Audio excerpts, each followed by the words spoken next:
मोहतरम जनाब फिरोजलाला साहब, सदर नांदेड़ जिला मजलिस इत्तेहादुल मुस्लिमीन, मेरे भाई जनाब याशपाल साहब, उम्मीदवार नांदेड़ पार्लिमानी हल्का, हिंगोली के भी वंचित बहुजन आघाड़ी के उम्मीदवार, मेरे अजीज दोस्तों और बुजुर्गों, मैं माजरत चाहता हूँ, मुझे आने में देरी हुई। मैं सुबह 4 बजे से बिहार किशनगंज से निकलकर आप तक यहाँ पर पहुँचा हूँ और मेरे आने का मकसद सिर्फ यही है, मेरे आने का मकसद सिर्फ यही है कि इस पार्लिमानी चुनाव में हम नहीं चाहते कि हिंदुस्तान में बाबा साहिब अम्बेडकर के संविधान को बचाने के लिए बहुत ज़रूरी है कि हम ना नरेंद्र मोदी को प्राइम मिनिस्टर बनने दें, ना कांग्रेस को प्राइम मिनिस्टर का ओहदा मिलने दें। मेरे अजीज दोस्तों और बुजुर्गों, मैं आपके सामने ये बात रखने आया हूँ कि ख़ास तौर से कांग्रेस पार्टी और बीजेपी की तरफ से इन दोनों में एक बात बड़ी कॉमन है, वो ये है कि दोनों मुझको फिरका परस्त कहते हैं। बीजेपी कहती है कि ओवैसी कम्युनल है, कांग्रेस कहती है कि मैं कम्युनल हूँ। मैं कांग्रेस पार्टी से जानना चाहता हूँ कि आखिर कब तक आप हमको ये कहकर डराते रहेंगे कि अगर हम नहीं जीते तो तुम्हारा ये हाल कर दिया जाएगा। मेरा रास सवाल अशोक राव चौहान से कि जब बाला साहब आपसे मिलने के लिए मैं इसी नांदेड़ में खड़े होकर आपसे कहा था कि हम तैयार हैं, आप बाला साहब को, मेरे भाई बड़े भाई प्रकाश अंबेडकर साहब को, आप उनकी इज्जत और मुकाम से सीट दे दो। मगर ये अशोक राव चौहान और कांग्रेस पार्टी उनसे मिलने के लिए भी तैयार नहीं थी और बाला साहब से मुलाकात करने के लिए किसको भिजाते हैं, किसको भिजाते हैं मालूम आपको? नगर के विखे पाटिल को भिजाते हैं। उनका बेटा बीजेपी में चले गया, विखे पाटिल का बेटा बीजेपी में चले जाता है और अशोक राव तुम मुझे कहते हो कि मैं वोट काटने को आया हूं। अशोक राव सुन लो, नांदेड़ के हर गली कूचा मेरा घर है, मेरा और मैं आपको बता रहा हूं कि मेरे आबा अजदाद, मेरे बुजुर्ग यही नांदेड़ में पैदा हुए, यहाँ से किसी वक्त में निकलकर हैदराबाद को गए थे। तो मैं यहाँ पर आया हूँ, आप तमाम से गुजारिश करने आया हूँ कि इंशाअल्लाह ताला याशपाल भिंगे जब यहाँ से मेंबर ऑफ पार्लियामेंट आप तमाम की दुआओं से और आपके वोट से मुंतखब होंगे, आप इस बात को जहन नशीन कर लो। मेरे नांदेड़ के बुजुर्गों, कसदुद्दीन ओवैसी, याशपाल भिंगे, मेरे बड़े भाई प्रकाश अंबेडकर साहब और वंचित बहुजन आघाड़ी के जितने एमपी जीतेंगे, इम्तियाज जलील और बिहार किशनगंज से अख्तरुल ईमान, हम तमाम जब दिल्ली को जाएंगे तो मोदी को प्राइम मिनिस्टर बनने नहीं देंगे इंशाअल्लाह। ये बात आप लिख के रख लो, मैं आपसे वादा कर रहा हूं कि हम हिंदुस्तान का प्राइम मिनिस्टर नरेंद्र मोदी को बनने नहीं देंगे। हम ना उसको वोट देंगे और हिंदुस्तान के जो हालात है, ना कांग्रेस के पास मेजॉरिटी आने वाली है, ना बीजेपी के पास आने वाली है। दिल्ली में वही बादशाह बनेगा जिसका साथ प्रकाश अंबेडकर साहब देंगे। दिल्ली में वही प्राइम मिनिस्टर बनेगा जिसका साथ चीफ मिनिस्टर तेलंगाना चंद्रशेखर राव देगा।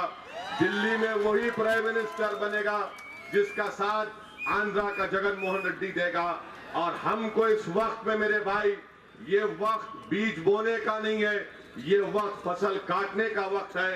इसीलिए मेरी आपसे गुजारिश है कि आप यशपाल भिंगे साहब को बेखौफ होकर अपने वोट का इस्तेमाल करिए। ये लिस्ट में कहा गया कि अशोक चौहान यहाँ पर बहुत सी बातें मेरे बारे में बोले। अशोकराव चौहान बोलते मेरे बारे में क्योंकि उनको हिंदुस्तान में एक ही बाप नजर आता हूं, मैं नजर आता हूं, कोई नजर नहीं आता उनको। इनको जवाब देने वाले का नाम ओवैसी है। अशोकराव चौहान को, कांग्रेस पार्टी को हर चीज मुझ में बुरी लगती, हर चीज मुझ में बुरी लगती। अच्छा है क्योंकि मैं तुम्हारे साथ ठहर कर अपने आप को बुरा नहीं कर सकता। हिंदुस्तान की हकीकत सुनो नांदेड़ के लोगों, आज ये लोग बड़ी बड़ी बातें करते हैं, मगर अगर आप सच्चर कमेटी पढ़ेंगे, मिश्रा कमीशन पढ़ेंगे, कुंडू कमेटी पढ़ेंगे, महमूदुर रहमान कमेटी पढ़ेंगे, हिंदुस्तान में जितने फसादात हुए पढ़ेंगे, श्री कृष्णा कमीशन की रिपोर्ट पढ़ेंगे, तो मैं पूछना चाहता हूं अशोकराव चौहान से, बताओ 6 दिसंबर 92 को दिल्ली में किसकी सरकार थी? दिल्ली में किसका होम मिनिस्टर था? मेरा होम मिनिस्टर था या तुम्हारी पार्टी का होम मिनिस्टर था? दिल्ली में तुम्हारा प्राइम मिनिस्टर था या मेरा प्राइम मिनिस्टर था? जब बंबई की सड़कों पर मासूम इंसानियत का कत्लेआम हो रहा था, श्री कृष्णा कमीशन की रिपोर्ट, ये तुम्हारा कांग्रेस का वो दुमछल्ला एमएलए आरिफ नसीम, उसने गया था कोर्ट को, वो कोर्ट को गया था कि श्री कृष्णा कमीशन की रिपोर्ट, क्या होगा श्री कृष्णा कमीशन की रिपोर्ट का? आज अशोक राव आकर डरा रहे। अरे याद रखो, मुस्लिम अकलियत हो या दलित हो या गरीब हो या दंगर समाज के लोग हो, ये तमाम गरीबों से, हिंदुस्तानियों से अपील कर रहा हूं, इस इलेक्शन में आपको ना मोदी से डरना है, ना अशोक राव से डरना है, ना अमित शाह से डरना है, ना आरएसएस से डरना है। आपको उम्मीद के साथ अपने वोट का इस्तेमाल करो। मैं आपसे गुजारिश करने आया हूं, ये डर डर कर कब तक जिएंगे आप? हिंदुस्तान में अब तक 16 पार्लियामेंट के इलेक्शन हो गए। जब कभी इलेक्शन होता, हमारे बुजुर्गों के पास आकर बोलते, देखो हजरत, जिंदगी मौत का मामला है, सेकुलरिज्म को बचाना है, गंगा जमुनी तहजीब को मजबूत करना है, अगर आप नहीं करेंगे तो आप मर जाएंगे, आपकी मस्जिद पे हमला हो जाएगा, दलितों को नुकसान हो जाएगा। अरे जो हमको ये कहकर हमारा वोट हासिल किए, तुम ये तो बता दो कि सिर्फ इलेक्शन के वक्त हमारी जिंदगी और मौत तुमको याद आती, और उसके बाद हम रोज मरते हैं, रोज मरते हैं। इखलाक मर गया, पीलू खान मर गया, रकबर खान मर गया, और मध्य प्रदेश में कांग्रेस की सरकार है ना अशोक राव, वहां पर 3 बच्चों के ऊपर गाय कशी के इल्जाम में उन पर मुकदमा आयद किया गया। मगर मुकदमा आयद हुआ ठीक है, उन पर एनएसए क्यों लगाया गया? नेशनल सिक्योरिटी एक्ट लगाया गया। इसका जिम्मेदार कौन है? जब मैंने इसकी आवाज उठाई तो कांग्रेस के बड़े बड़े लीडरों ने मीडिया में जाकर कहा, मिस्टर ओवैसी हम ऐसा ही करेंगे। मैंने उनसे पूछा, बताओ तुम में और बीजेपी की साबिका सरकार में क्या फर्क है? तो कहा फर्क इतना ही है कि जब गाय का मामला आएगा हम एनएसए लगा देंगे। बताओ आप क्या फर्क है इन दोनों में, मेरे अजीज दोस्तों और बुजुर्गों। और फिर एक और बात ये कहती है कि इनकी लंबी लिस्ट है, इनका लव लेटर है, किन का जवाब देंगे? अरे अरे तुम्हारे साथी, ये कौन सी मस्जिद, ये कौन सी मस्जिद में कांग्रेस का प्रचार? हाँ, शौरी की मस्जिद में कांग्रेस का प्रचार। अच्छा, कलमा पढ़ लेना था भी। मैं आपको दावत दे रहा हूं, हमारी मस्जिद में भी आ गए। चलो अब जरा नमाज पढ़ना सिखा दो तुम्हारे द्वारा। यही है मेरे भाई, यही धोखा देते हैं लोग। रमजान आ गया तो 14 घंटे हम भूखे रहते। ये कांग्रेस के बीजेपी के आके हमारे को बोलते, हम इंतजार करते, दुआ करते, चलो रोजा खत्म हो रहा, दुआ करो, जल्दी खजूर खाऊंगा, पानी पीऊंगा। अशोक राके बोलते, मेरे को पहले खजूर खिला, हम रोजा रहेंगे, तुम्हारे को खजूर खिलाना। मस्जिद मुसलमानों की दुआ तुम्हारे वास्ते होना, हमारे वास्ते नहीं होना। कब तक चलेगा मेरे भाई? ये बदलो, इस रविश को बदलो, इस तरीके को। वो जमाना बदल गया, याद रखो। नौजवानों, मैं तुमसे कह रहा हूं, मुस्तकबिल तुम्हारा है। ये डर डर के जीना हमको नहीं आता। मरना तो एक दिन है, सब मरेंगे इंशाअल्लाह ताला, कोई जिंदा नहीं रहने वाला है। मोदी भी जाएगा, ओवैसी भी जाएगा, अशोक राव भी जाएंगे, सब जाएंगे। मगर दुनिया में आए तो याद रखो, मौत एक बार आने वाली है। और दंगर समाज से हमारे यशपाल भिंगे साहब हैं, मेहनत कर रहे हैं। अगर नांदेड़ की पार्लियामेंट की सीट से आपको बीजेपी को रोकना है, मोदी को प्राइम मिनिस्टर बनने से रोकना है, मैं जिम्मेदारी के साथ आपसे कह रहा हूं कि यशपाल भिंगे साहब को आप वोट देंगे तो यहां से नांदेड़ से हम बीजेपी को शिकस्त दे पाएंगे। मुकाबला यशपाल के और बीजेपी के दरमियान में है।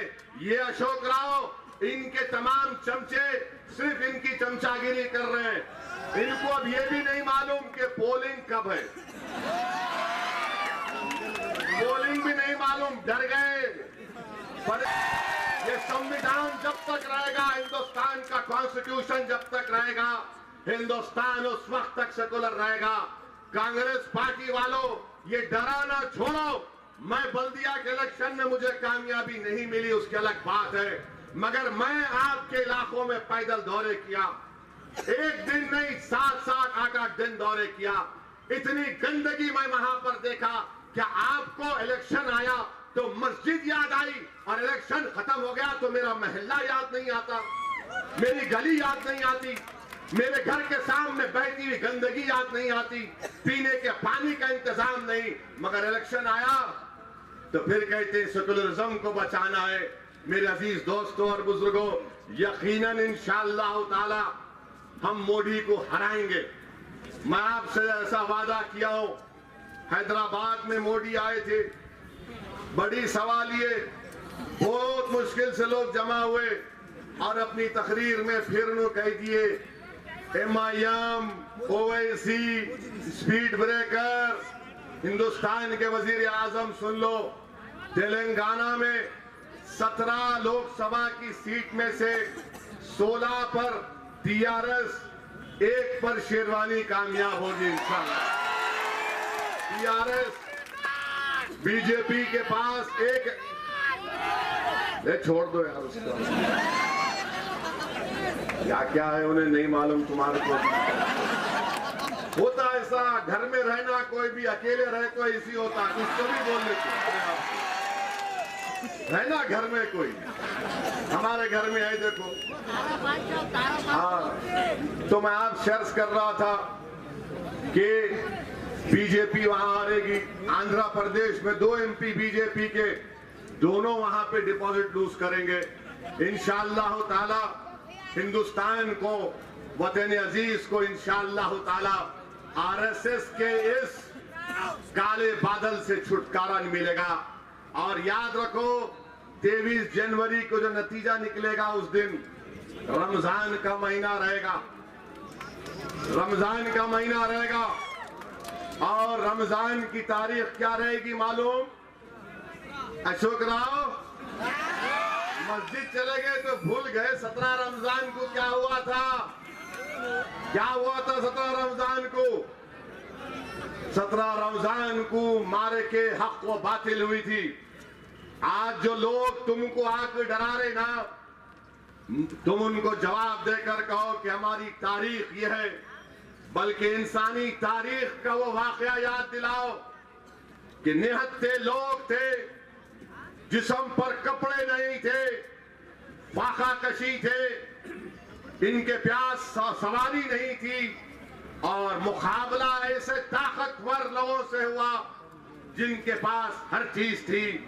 तो तारीख का वाकया जो बदर में पेश आया वो नांदेड़ के लोगों को बता रहा है कि अगर आज तुम अपने आप को गरीब और बेसहारा समझते हो, मगर याद रखो तुम्हारी तारीख गवाह है कि अल्लाह ने हमेशा गरीब और कमजोरों को कामयाब किया।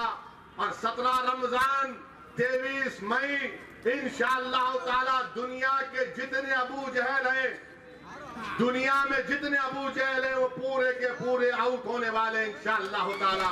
इस बात का आप यकीन कर लो मेरे अजीज दोस्तों और बुजुर्गों।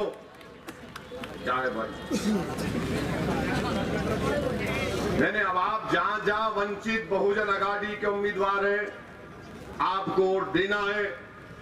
प्रकाश बाला साहब हमारे इंशाअल्लाह ताला हमारे बड़े भाई हैं। जब से प्रकाश अंबेडकर साहब के हम करीब हुए हैं, मोदी की जल रही, राहुल की जल रही, अशोक राहुल की जल रही, फडणवीस की जल रही, सबकी जल रही। हम बोले जलो जलो जलो। मेरे से मीडिया के लोग पूछते आप खुश क्यों हैं? मैं उनसे बोलता हूं 2 बरसों पहले जो 2 भाई बिछड़ गए थे वो आज मिले, इसलिए खुशी है। हम मिल लिए। और याद रखिए ये हमारा प्रकाश अंबेडकर साहब के साथ ये सफर सिर्फ पार्लियामेंट इलेक्शन तक नहीं है, ये आगे जाएगा। महाराष्ट्र में भी बहुत आगे जाएगा, ये असेंबली इलेक्शन तक जाएगा। और मेरे भाई मुझे पूरा यकीन है कि यशपाल साहब तमाम नांदेड़ के राय दहिंदगान की वोट को हासिल करेंगे, हर बरादरी के, हर कम्युनिटी के वोट हासिल करेंगे। यहां से यशपाल की कामयाबी होगी तो सही मानों में सेकुलरिज्म की कामयाबी होगी। यहां से यशपाल की कामयाबी होगी तो सिर्फ धंगर की नहीं, मुसलमान की नहीं, दलित की नहीं, मराठाओं की नहीं, बल्कि सबकी कामयाबी होगी। ये सही मानों में हिंदुस्तान के उस संविधान की कामयाबी होगी जिसका ख्वाब बाबा साहेब अम्बेडकर ने देखा था। मैं आपसे अर्ज कर रहा हूं, डरने और घबराने की जरूरत नहीं है। अपना एक वोट इस्तेमाल करिए। यहाँ पर मजलिस इत्तेहादुल मुस्लिमीन को जनाब फिरोज आला साहब ने इसमें एक नई ताकत डाली है। अल्हम्दुलिल्लाह मुझे पूरा यकीन है कि दोबारा हम अपना वो मुकाम यहाँ पर हासिल करेंगे। दिलों में आपकी जगह है वो बरकरार रहेगी। मेरी आपसे अपील है कि आप 18 तारीख के दिन आप यशपाल साहब को वोट डालेंगे ना? पूरे हाथ उठाकर बोलिए। और 19 तारीख को अशोक राव को डाल सकते हैं आप। 19 को डालो आप, उनको कोई प्रॉब्लम नहीं। खुदा हाफिज। नांदेड़ न्यूज़ यूट्यूब चैनल को सब्सक्राइब जरूर करें और बेल आइकन को क्लिक करें। बेल आइकन को क्लिक करने से होगा ये कि आपको लेटेस्ट न्यूज़ अपडेट की नोटिफिकेशन मिलती रहती है।